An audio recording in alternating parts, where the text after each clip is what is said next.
Kakooza Sudaisi ye musajja gwe mbadde mulaba ng'atambula ne sirinda ya oxygen musajja wattu ng'agezaako okunoonya obuyambi olw'ensonga yali yalwala amawuggwe nga takyasobola kubeera ng'akola ki ng'assa bulungi ng'okussa kwe yeetaaga eyo sirinda oba oxygen 24/7 amakulu mu ccu asula nayo asiiba nayo atambula nayo anaaba nayo agenda mu ttooyo okupama ng'alina okubeera nayo.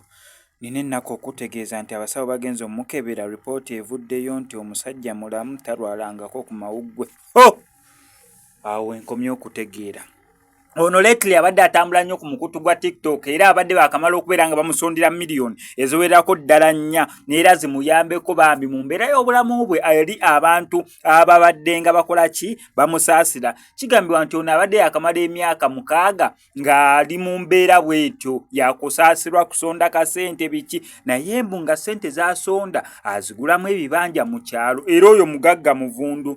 Kati ekyamuleetedde akabasa TikTok okubeera ng'omwana yavuddeyo omuyisi n'agamba bambi musajja wattu ono Sudaisi munnaffe lwaki tumukwasizaako mu kwagala omukwasizaako bantu basonze omanye ebyakati bya proof bannange baddemu bamukebere tulabe ki ekiyinza okwetaagisa ddala eddagala tumuteeke kuli bagenza omukebera nga basawo bagana naye nga gwe mutuleetera tulaba mawuggwe gwe malamu talina no problem at all.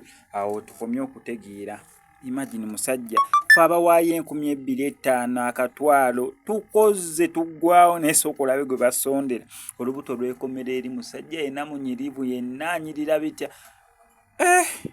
Baneena abantu bebaleetera abantu abali mu bwetaavu obwa ddala okubeera nga baleetera abantu ekitima ekibi ne batayamba bano omuntu abeerawo nga yeetaagira ddala obuyambi obwa ddala naye olw'okubeera nti mu beetaaga obuyambi mulimu kaabafere okukakana nga tetusobodde kuyamba beetaaga buyambi obwa ddala olw'abantu nga bano.